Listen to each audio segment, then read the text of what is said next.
here in the studios and Dr. Tino in his office to discuss mental health issues, hopefully ones you are interested in. Of course, we all deal with mental health on a daily basis, so any of these topics will help you.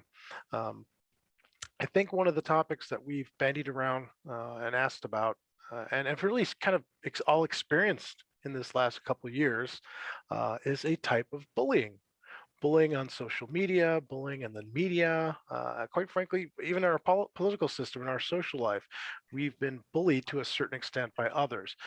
Typically, when we talk about this topic, it's about little children, but I think it does extend into adulthood. People have been victimized as they're younger, tend to maybe continue to attract, I know maybe that's not the best word, this type of behavior, or at least be exposed to type behavior. Doctor, from your point of view, especially from adolescence, from the adolescence on into adulthood, what's the major factors in this type of behavior for the person doing it, and also the negative effects of the person receiving it? Well, let me start by saying that bullying in general, as you mentioned before, refers to children, and bullying has to do with aggression, right? It's basically a form of violence, and it can be presented in a number of different ways. It can be physical violence, it can be verbal violence, it can be social violence, it can be damage to your property, but usually when we talk about bullying, we talk about kids. I think that we have borrowed the concept to try to explain some aggression that occurs in the adult population. And I don't think that it's wrong to do that, right? But usually, um, and most recently, we can also see bullying via media systems, right? Facebook, Instagram, TikTok. So any form of violence can be considered bullying when it applies to kids, right? And uh, we usually have a perpetrator and we have a victim, but then sometimes we have a perpetrator who's also a victim, right? And I think that when you get into the psychological factors associated with bullying, we really get into issues related to culture, temperament, mental illness, you know, and society tolerance in general, right? I think that there is um, a high degree of acceptance, especially with boys, of aggression. We actually somewhat encourage it, right? And you see, you do a lot of training of kids and adolescents in terms of sports and self-defense and those kinds of things. And you can see in some families the tendency toward recognizing and valuing aggression in a very high way, and that actually becomes like an excuse, right? In order for me to be accepted in my family, I have to be aggressive, right? The problem is that there are people who are vulnerable to being victimized by bullies, right? And bullying is not necessarily hitting someone or saying something bad. It can be as simple as a little kid calling another kid four eyes, right? You're wearing your glasses, or you're blind, or something like that. That is bullying if that is intrusive into the emotions of the other kid, right? So there's an issue of boundaries that are being violated when we talk about bullying, right? So we have to keep that in mind.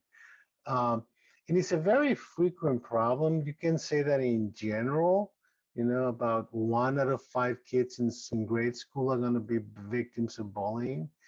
And then if you get to high school, for some reason, high schoolers are more vulnerable. And I think it has to do with the expectation, especially with boys. And now with girls, I'm seeing a lot more with girls too. This tendency of overvaluing aggressiveness, right? So we have these kids who are being excessively aggressive, and they feel a need to um, control and exercise power over other people. And you talked about the political environment. We have seen a lot of that over the last 4 or 6 years in terms of people imposing their perception of power to others as a way of intimidation to try to control political processes, which is really not acceptable. We saw it on January 6th, in the Capitol. That's like a massive bullying, right? You're gonna do it my way because I say so, because I am powerful, and that usually does not end up well, right? Because at the end of the day, people who have real power don't need to show it. Absolutely. Yeah. But don't you also think these people, again, they're in a way feeling insecure, so they're acting out, trying to inflict or impose their will.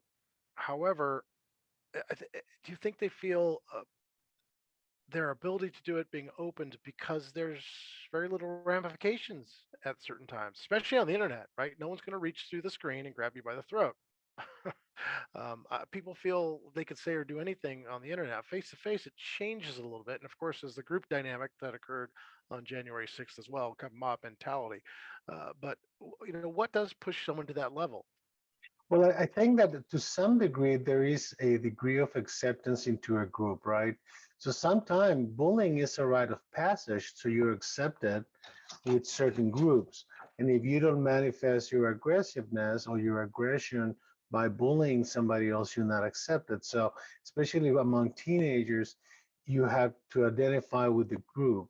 There's also a high degree of insecurity among those who try to bully others, right? They give themselves a sense of value by exhibiting characteristics that they really don't have. So there's a lot of emptiness and there's a lot of loneliness among these kids with bullying. There's another subgroup of kids that tend to bully others, and that is kids who are vulnerable because of mental illness. Kids with attention deficit disorder tend to be impulsive and aggressive at times. Uh, there's also another group in which the bullying was learned at home, Mm. a process of parenting that led to the kids believing that that's acceptable behavior, right? So we have to be very cognizant of those little details. So when we're trying to identify the root causes of bullying in a particular group, we have to look at the movie, right? The movie of that individual's life to see at what point it became accepting, or at what point the kid became insecure, or the kid has other issues, if there's a history of defiance. And also, we have some kids who tend to bully others who've been exposed to um, abuse themselves, right? So they perceive abusing others as their right because they were victimized before. So we have, it's like a monster with a lot of heads, right? So we're trying to understand it. We have to understand that it's an evolving process. It's not a process that happens just because of the kid decided that day to become somebody who bullies others, right? So we have to be cognizant of that. Now, most of these kids, I would assume, really their behavior is being observed outside the home for the most part. Well, most of the time, the bullying occurs in school, right? If we talk about the traditional concept of bullying, but they can bully people in a lot of different places. So how they're doing it, where they're doing it, how they get away with it in different places becomes also important. And we have to understand that the consequences of bullying are really bad for the victim, but they're also really bad for those who bully others, Hmm. right? I mean, there are consequences both sides. I'm not trying to justify and say that we have to feel bad or sorry because somebody's being aggressive with somebody else, but we have to recognize that since we're talking about kids and this happens in the kids' environment, we have to be able to recognize that we have to do preventive work on both sides. Not only that we don't see more victims of bullying, but we find less people bullying others. So you say it starts at home. How does one identify the aggressive behaviors in a child if, especially the parents aren't at home, or as you know, a lot of parents these days, back in the day when you got in trouble, when I was a kid, I got in trouble at school. the parent listened to the teacher and was like, okay, you're punished as well. Now they fight and actually go against the administration saying, no, you must be wrong. How do we rectify that? Well, there's been an evolution of protectiveness with kids that has happened over the last 20 or 25 years, in that parents have become very anxious and very afraid of allowing their kids to experience any pain, right? So is this kind of like dichotomy? We have on one side, we want our kids to be aggressive and we want our kids to be successful, especially when it comes to sports and academics, but we don't want them to hurt. We don't want them to have any situation of pain. And learning to control anger and to manage pain requires experience, right? So if we don't allow our kids to have the experience, then it becomes problematic. So parents need to relax a little bit, right, and learn to listen carefully. You see, here's what happens, and really depends a lot on the culture of the family. It depends a lot on the temperament of the parents and the child, and how those temperaments match or the mismatch. And then it has a lot to do with how anxious the parents are, right? So we have to get back, I think, to the idea of community raising the kids and not necessarily use a box, right, of different play. Well, you mentioned, or we discussed briefly, the behaviors, how to observe what you see and listen to the community that's helping parent your child and not push them away by being that parent who won't listen, but listen to what the school people have to say, with coaches, other inputs have to say. On the other end of it, on the receiving end, the person being bullied, how do we identify those things? I mean, a lot of kids don't talk to their parents that much, or they feel upset, especially if one of their parents is a more aggressive, assertive type. What's the worst thing you do is go to the dad who's all buff and tough and tell him that your feelings are hurt. That's a tough thing to have. How do we manage that? Well, you see, the prevention of bullying and the management of bullying requires that everybody is aware, right? And you're absolutely correct. Kids don't like to talk to their parents for a multitude of different reasons, often because they don't want to present themselves to the parents as being weak. Mm, Okay, they don't want to be victims, whether it's a boy or a girl. Um, so it becomes very important that both parents and teachers recognize that bullying is real, right? I mean, in studies that have been done in the past, both parents and teachers tend to minimize bullying.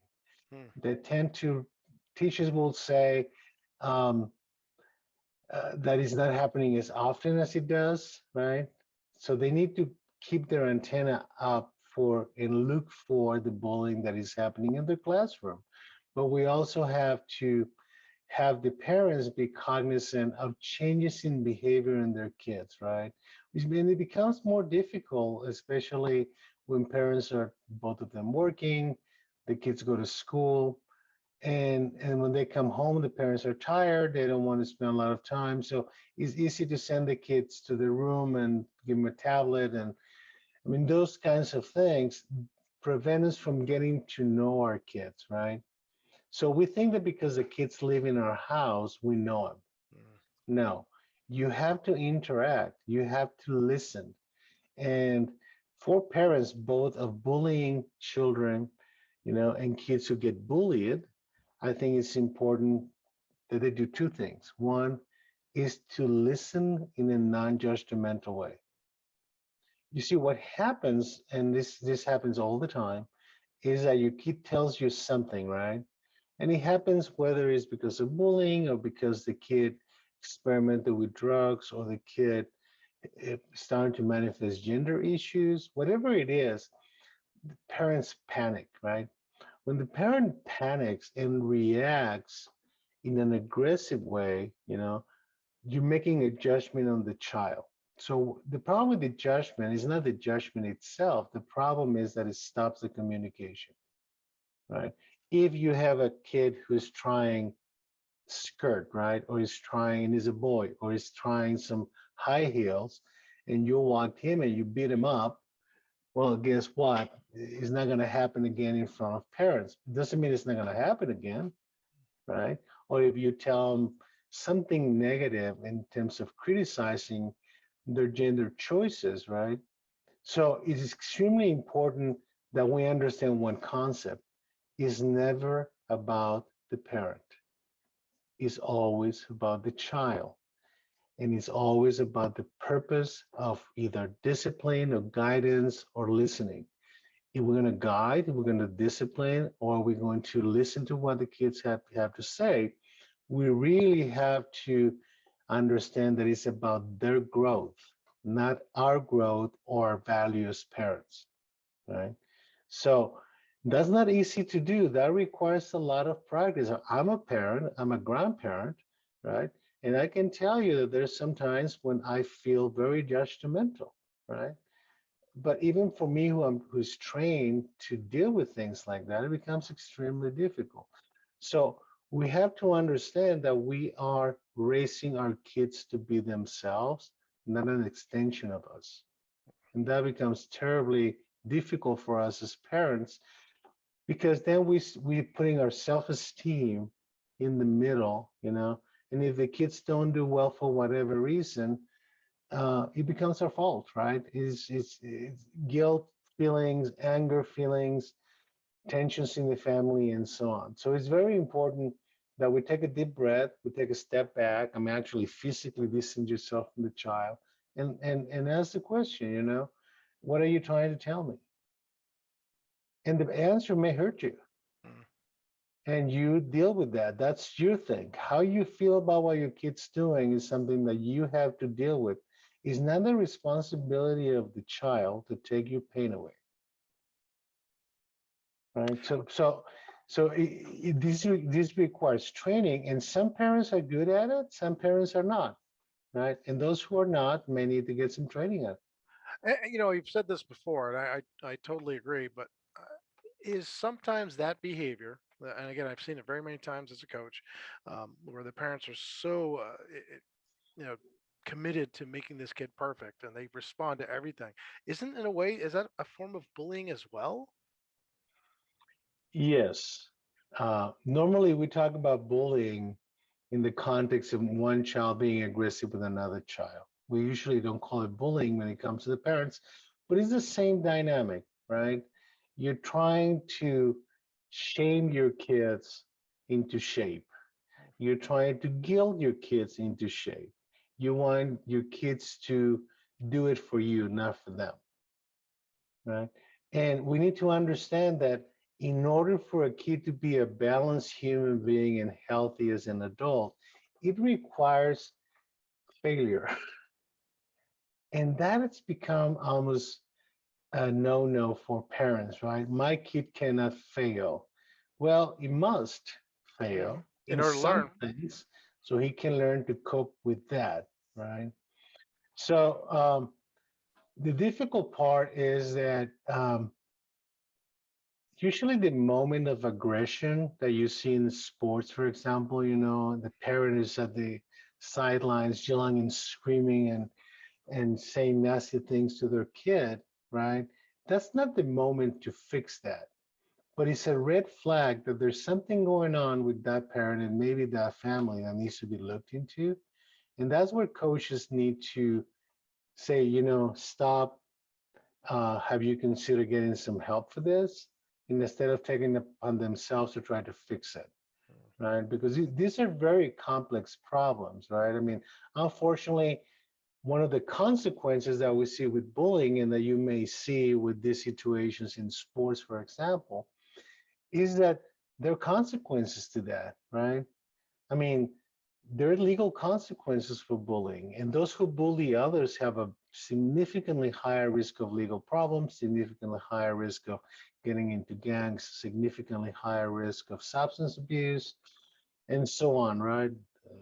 Withdrawing from school and so on. And again, I don't think this is new. I think that we tend to overreact in certain areas and underreact in others, right? Um, but I perceive all of this as an opportunity to learn for everybody if we do it right, right? And in this particular situation, doing it right is the prevention of it. It's And interesting you say that. And I apologize for interrupting, but the fact that we do overlook the actual aggressor, we just put all the blame on them, but not to ask the question, why is this occurring? And if we can do it early enough, we can actually potentially change the trajectory of more than one life, as opposed to just focusing on the victim itself. exactly, you see, I'm very sensitive to victims of bullying in terms of facilitating their recovery and the recognition of being survivors of bullying. Uh, but if we don't recognize the problems that happen with the one who's doing the bullying, right, then we're failing those kids too. Mm. We have this tendency to think that the good and the bad guys, right? And the good guys are the victims and the bad guys are the perpetrators. So the perpetrator should confront the consequences and go to jail or go to prison or drop out from school and do drugs. No, we have to raise all of our kids to be healthy human beings. And I have to tell you, very often, those kids who do the bullying need more help Mm. than those who are victimized. But we are paying a lot more attention to the victim, right? So there needs to be some balance in terms of recognizing those who can potentially bully others. And for parents, especially with younger kids, to start to recognize who are the kids who are 5, 6, 7 years old who's starting to do some bullying with others, you know, why that is happening and how they can get themselves started on identifying how to prevent it from getting worse, right? Because if that continues, then there are consequences for their child, right? Uh, if the father had a tendency to bully others and has a temperament where he had bullied other people, I think it's time for the parent to stop and say, you know, I used to do that, and I think that I don't want my kids to do what I did, right? So get some professional help and say, how do we go about teaching my kid to not do that? Maybe they have attention deficit disorder. Maybe they are autistic. Maybe they have a lot of anxiety and have to express it in aggressive ways. But if we don't recognize it, all we're doing later on in life during adolescence is to put patches on it, right? To try to contain, but we're not preventing anything. Mm. So you said that early, really, 5, 6, and 7. We need to be start looking at those behaviors. Well, absolutely, absolutely. And not unusually, we're going to see some of those behaviors in kids who, and we've mentioned these before, have attention deficit disorder. That's fairly common. And to the point of that, I mean, we're looking at the perpetrators. What do we have to do for the people who are the victims? Where does that start? Just obviously recognizing it, but what's the first step into helping them recover from it and move on with a healthier life? Well, I think first and foremost to recognize that they're being bullied. You see, frequently when I see kids that come to the hospital because they are severely depressed or they have tried suicide or a number of different things that lead them to have a crisis because of the bullying. One common complaint from them is that nobody believes me, Mm. right? So what is very important is that you don't have to necessarily take sides, okay? But you need to understand what is the purpose of the kid telling me that he's being bullied or that she's being bullied, right? And how is this progressing? And why do we have to wait until the kid tries to kill themselves for us to recognize it, right? So behavior is a message from the kids to us. And we have to try to understand, why is my kid staying in the room so long, right? Why does my kid look so sad? Why is my kid looking so distraught sometimes, right? How come the kid's not coming down to have dinner with us anymore? Mm. And there's no communication happening, right? And we can blame it on a lot of things, but we cannot find the real cause of that unless we listen to the kid, right? And it's not easy for the kids to talk, and you shouldn't let it go too far. So it's important to first recognize. Once you recognize, you need to help the victim of bullying understand that what they're feeling is what the perpetrator wants them to feel, mm, right? And that's how the perpetrator exercises control. So we have to teach the kid to take the power away from the perpetrator, right? Because the perpetrator actually feels good that they have power and control over someone, and they perceive that that continues to be the case. It's important that the victim starts being more assertive. So we teach them to say, stop, that is bullying, right? I mean, being able to say it without fear and in assertiveness. Usually, when you do things like that, simple things like that, the perpetrator don't know what to do, mm, right? Because you're confronting him with his. It's like putting a mirror in front of the perpetrator, right? Now, I'm not saying that the victim is not taking a risk, right? But you have to do it in a safe way, in a safe place, right? And you have to report it, right?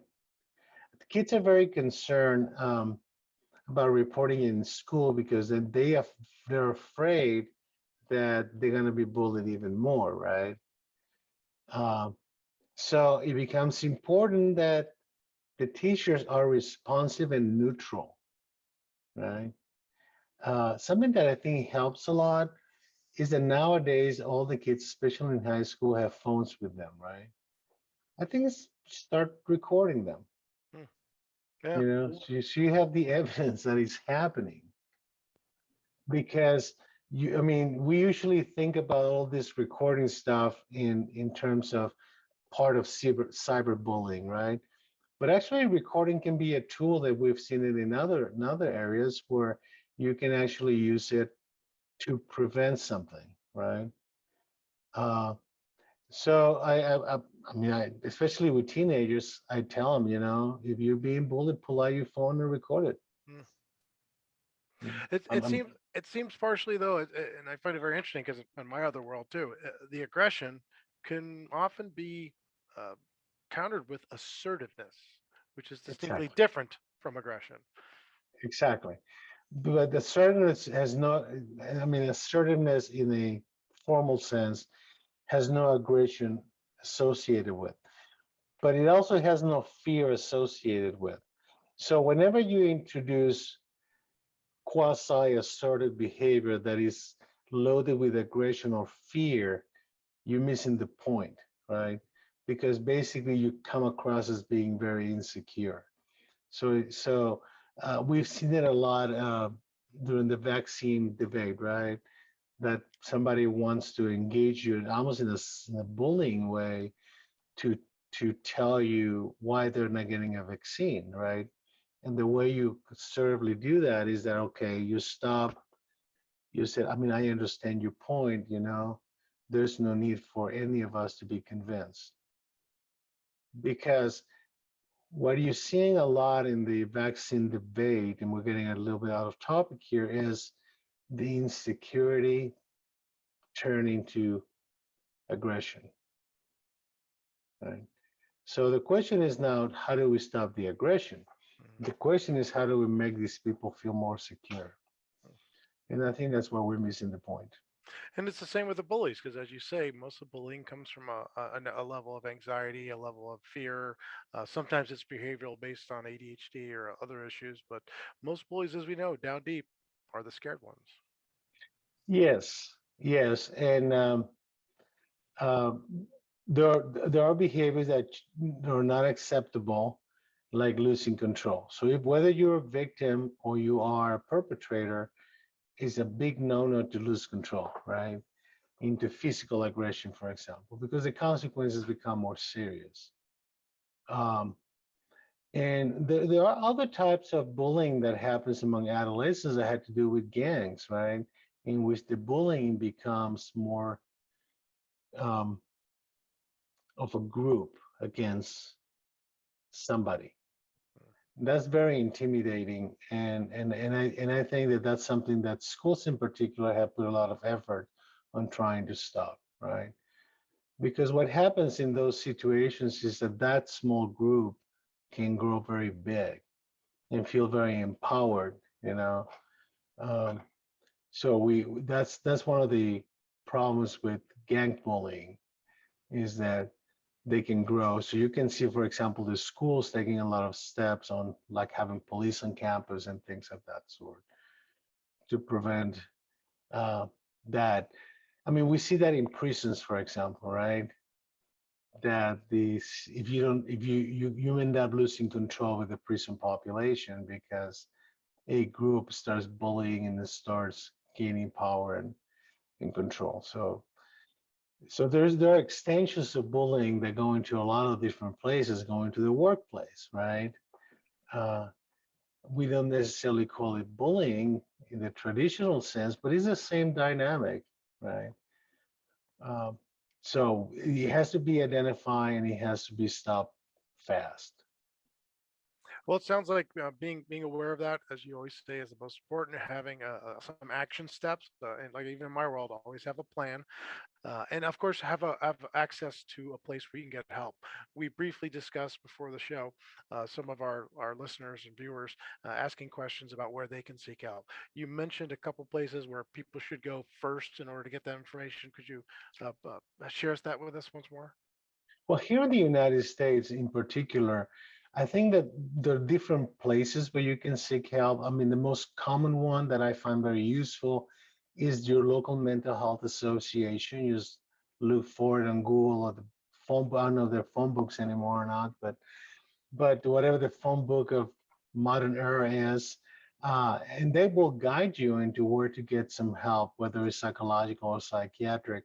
Also, your insurance company, if you have insurance, is always a good place to call and say, well, I need a referral to talk to somebody about anxiety or depression.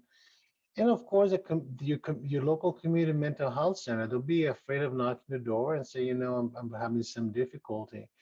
Um, I have to say that for kids and adolescents, talking to your pediatrician becomes very important. And it becomes important because very often the pediatrician will not start that conversation, right? So sometimes you, as a parent, you have to bring it up.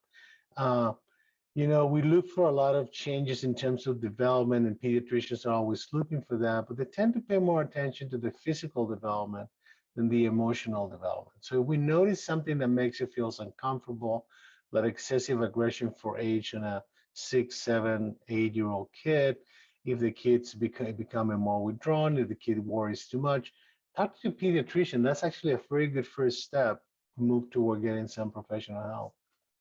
Again, once again, appreciate your information. Of course, everybody out there, please like, subscribe, share, and of course, comment so we can respond. And we'll be coming back to you live potentially next week. Is that what we're looking to do? Uh, it depends on the playoffs, Vince. Of course. There's basketball playoffs going on. Come on, you have to give me a break. Good point. Good point. Yeah, I'll keep you informed. Wonderful. Regardless, we'll be back soon live. And again, please, this is your show. It is the only you. It is about you. Comment. Let us know what you want to hear about. We would love to hear back from you so that we could help you improve your mental health and your mental wellness. Hey, thank you. Thank you. See you guys soon.